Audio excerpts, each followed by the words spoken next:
Good old Shin Megami Tensei, a series known for being caught between law and chaos. Hilarious demon interactions, its brutal difficulty, kicking you down with the biggest smile on its face. I've conquered SMT3 Nocturne, SMT4, SMT4 Apocalypse, SMT5, SMT5 Vengeance, and now we're kicking it back to SMT Strange Journey Redux, released in 2018, an updated port of Strange Journey released in 2010. In my little circle of gamers, everybody seemed to love SMT Strange Journey, but neglected to tell me that this would be the hardest SMT game I've played to date. Before I tell you why, be sure to hit that like and subscribe button because we are on a stranger journey to get me to 60k subs. Special thanks Sir Lionheart for allowing me to use his footage as my 3DS capture card no longer works. Now, the world as we know it was good, until it wasn't. The world is up in arms, riots, looting, society as we know it is falling apart. A spatial anomaly that destroys and absorbs its surroundings, known as the Schwarzwelt, began to engulf the world, threatening to put an end to humanity before humanity can put an end to itself. World leaders quickly hatch a plan, lying to the public, claiming it's a giant blizzard in the South Pole. Meanwhile, the Schwarzwelt Joint Project puts together a team of elites from all around the world called the Schwarzwelt Investigation Team. Our mission? To investigate the Schwarzwelt and find a way to put an end to it. You go in with the highest tech, new Demonica suits that are meant to protect the wearer from the Schwarzwelt conditions, Tesla trucks that look awkward while flying, weapons. You are geared up and ready to go. So the crew and...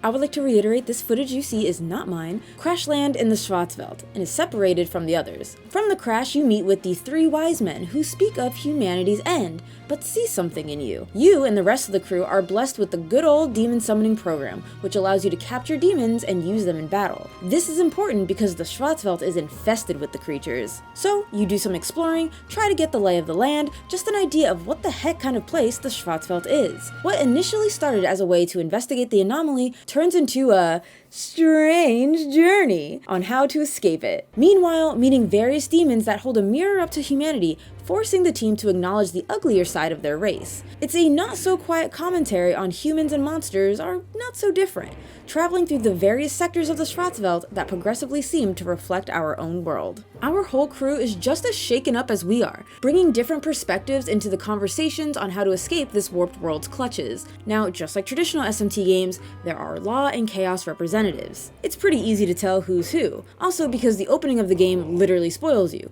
Zelenin, a Russian scientist, and Jimenez, an assertive member of the strike team. There's also a neutral route. I found the representative to be the crew before it shaped up into a familiar face. I do regret going chaos, which I only did because the game pissed me off and I was like, fuck it, let the whole world burn, see if I care. Which is unfortunate, because after watching all the endings, I prefer the Redux endings far more than the original, which center around an added character, Alex.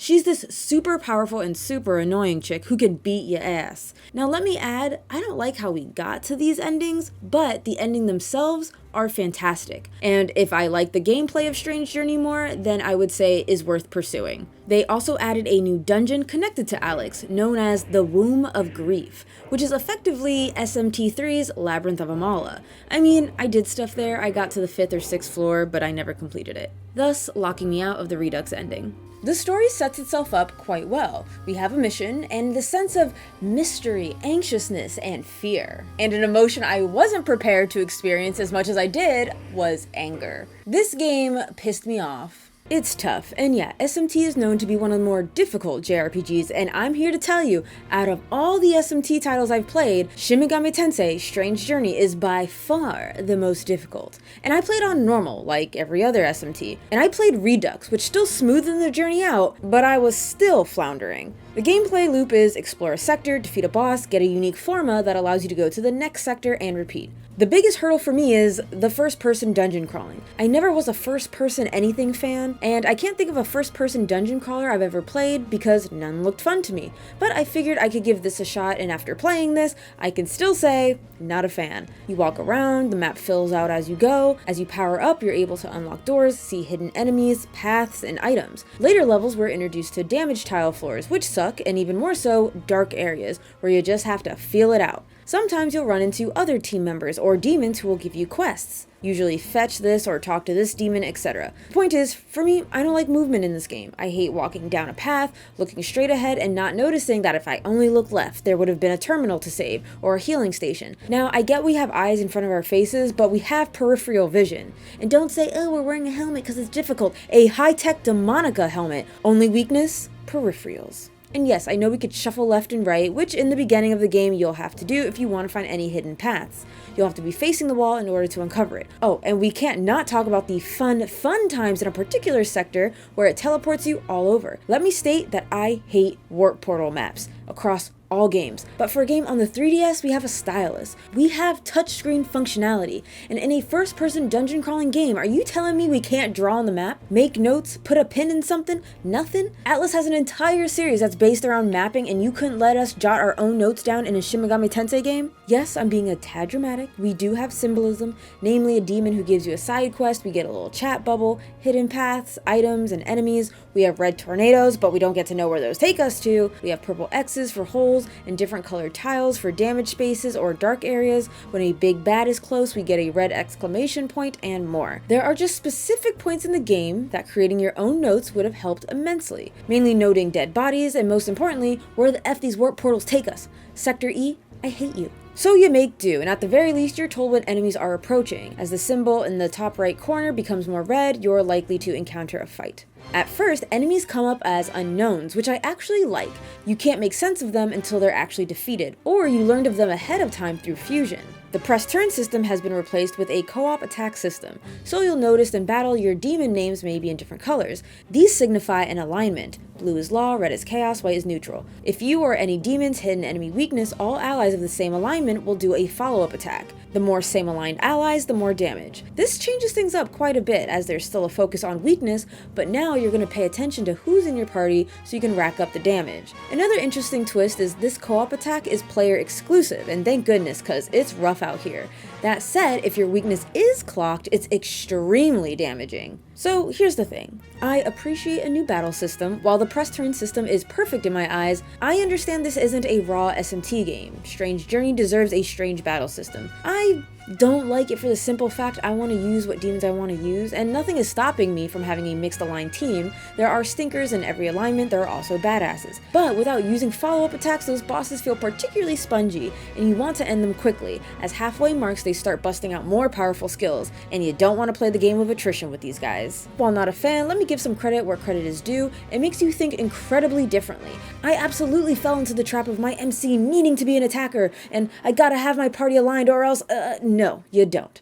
Many times my MC had to take a backseat as support and let the demons do the work, or alternatively be the attack and have misaligned support. Sure, it's less damage, but you won't be dealing any damage for long if you're not being healed. I find oftentimes Strange Journey cruelly has easily accessible demons that are weak to the current boss's element, but aligned with your party. Maybe even have a skill that the boss is weak to. It's more than just hitting enemy weaknesses, but alignments. Note only the MC's alignment can change through the choices you make throughout the game. Now, recruiting demons is roughly the same with an added twist. Your alignment plays a role. Demons were already a bitch to recruit in any SMT, but now if you recruit demons who you're aligned with, you have a better chance of obtaining them. They'll ask for less money, health, MP. If you're misaligned, prepare for a steep price. Recruiting demons isn't the only way to get them to your cause. There's a new password system that allows you to summon demons made by others. Didn't use it. But the main way is the iconic fusion system. Take two or more demons, mash them together to get a newer, more powerful demon. Now, perhaps I've been spoiled with the remake of SMT Nocturne because it lets you choose what skills you'll inherit. You don't get that in Strange Journey. They inherit whatever skills they're compatible with. You want to teach them skills outside the scope, you must use demon sources, which you can directly select. Essentially, they're demon essences passing along their core skills. These are obtained by fully analyzing a demon in your party. You'll notice here the more you use a demon or fight against it, its analyzed level goes up. It's rare that you get more than one demon source, but it's possible. Even so, there's no need to be stingy. There are 350 demons in this game, meaning 350 sources. You'll be good. Demons don't learn skills as they level up. Old ones mutate into something new, meaning sometimes it's best to fill up the ability slots in hopes that an ability you don't care about mutates into something useful. What about you? How do you gain abilities? Well, firstly, you gain 3 stat points per level that are automatically allocated based on a series of questions asked in the beginning. Next, while leveling up is important stat-wise, it also determines what level demons you may fuse, as you can never go higher than your current level. Next, MC's abilities are completely beholden to the equipment he has. Mechanically, I don't like it. I want to use demon sources, I want to learn new abilities. Story-wise, it checks out. Unlike previous SMT titles, where you're a half-demon or a samurai with centuries of demon summoning experience or a Nahabino, we are just human. We are not experienced in demon summoning, we haven't fused with any divine being, nor were we a divine being stripped of power. We wield the power of human ingenuity. So it makes sense why our powers are tied to our equipment. The Demonica suit isn't only limited to defenses, but can equip apps that are made from Forma. Bless Redux, because in the original there was a limit on how many sub-apps you could have equipped. In Redux, the limiters are gone, baby. These apps allow you to mitigate damage from damage tiles, make enemies appear more, less, make demon skills mutate more, make negotiations smoother, issue life-saving battle commands, and most importantly, you don't get a game over when the MC dies. And apparently, there's even an app that allows you to look at where the teleporter tile takes you. Where was that in Sector E? Point is, there's a lot of good stuff, hidden behind side quests and inside the Womb of Grief. Now, I can't say the game ever gets any easier, you just get better, with more sub-apps, leveling up, stronger demons, and a bit of luck. There was no boss that was a pushover. I had a false sense of accomplishment when I defeated my first major boss, thinking because I was an SMT vet I could probably breeze through this game.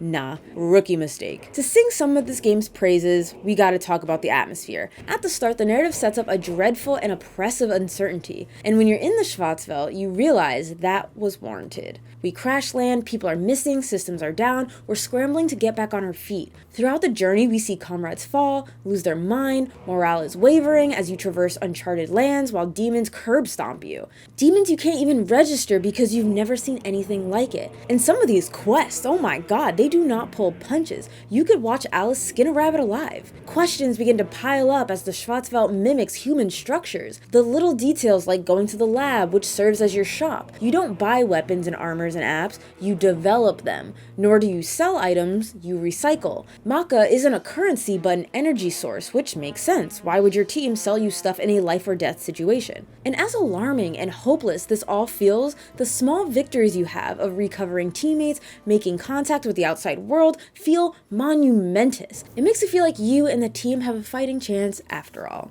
And lastly, a quick rapid fire of a few changes of Redux, and while I'll die on the hill on playing this version over the original. Some mentioned before, new dungeon, new character, new demons, 3 new endings, sub-apps are unlimited, plus new sub-apps, new equipment, you could save anywhere, and lastly, the only change I dislike, and I hate to say it, the art. Let me just say there's no hate toward Masayuki Doi's art. He's clearly got skill, but there's just some part of me that clings to Kazuma Kaneko's art style. It fits the SMT brand like a glove. It's uncanny valley, doll-like humans. They're so weird looking, starting with Jimenez, the thick brows, the fat, dark lines for his under eye, and he has a bit of a strong brow bone to cast a shadow over his wide eyes. Or the MC. Firstly, what are those brows? Like, I don't know, but I kinda like them. His eyes also resemble a creepy dolls, and even has a prominent cheekbone.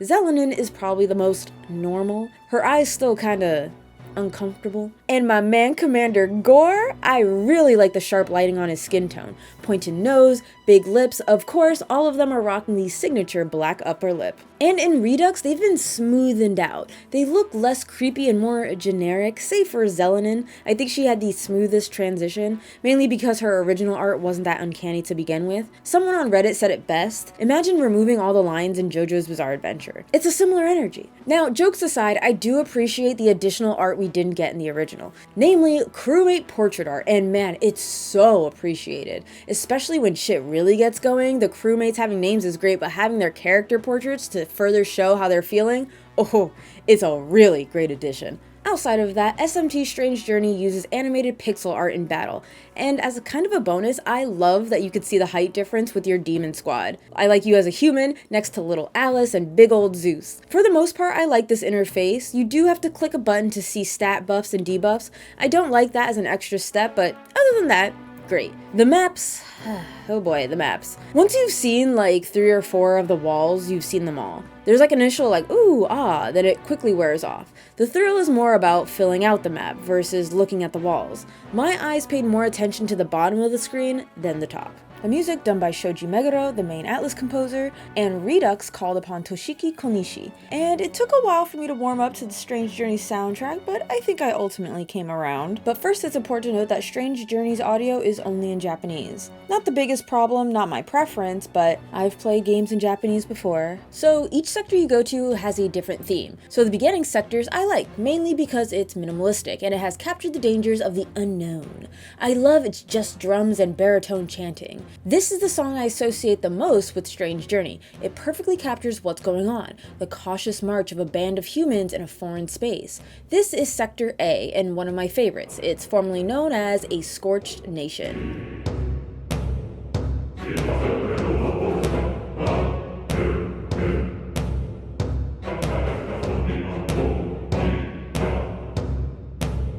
Now this is Sector B.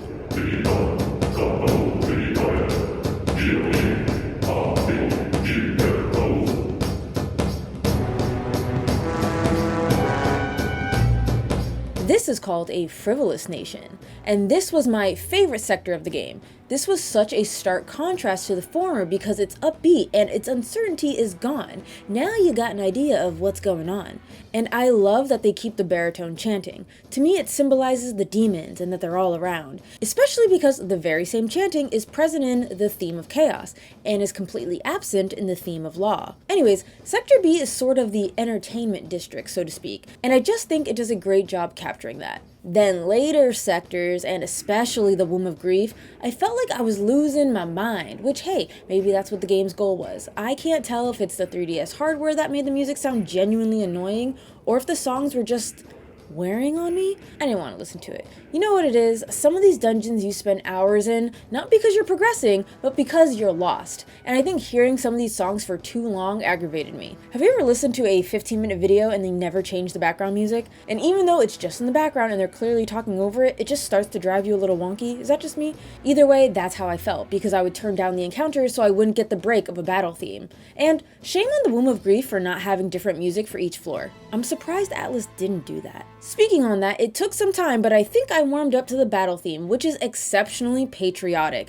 And I do think it's fitting. You're doing this for the world. Maybe not for a specific country, but think of the honors you'll receive, returning to your homeland after nullifying the Schwarzwelt. You're fighting for more than glory, but mankind. For your daughters and sons to live another day. For all of humanity to see a tomorrow. This is the battle theme, an honor befitting that name.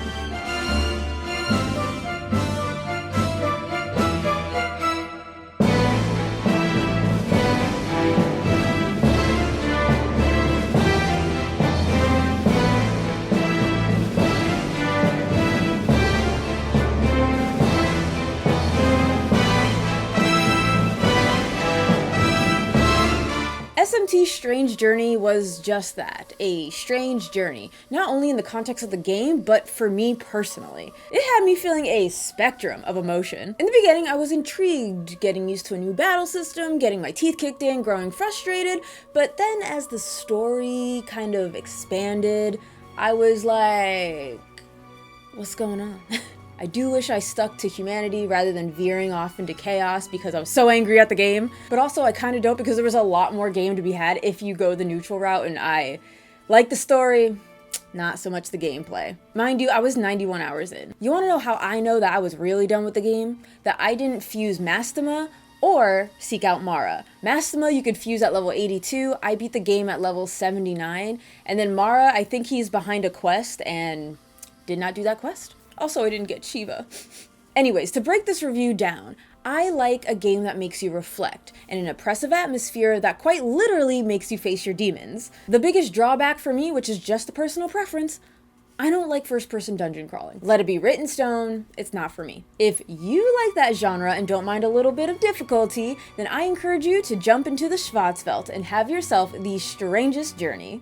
Thank you so much for watching. Click on these boxes here for more coverage on Atlas titles that will beat you into submission. As always, make sure to comment, like, subscribe, and please consider supporting me on Patreon. Until next time, mwah!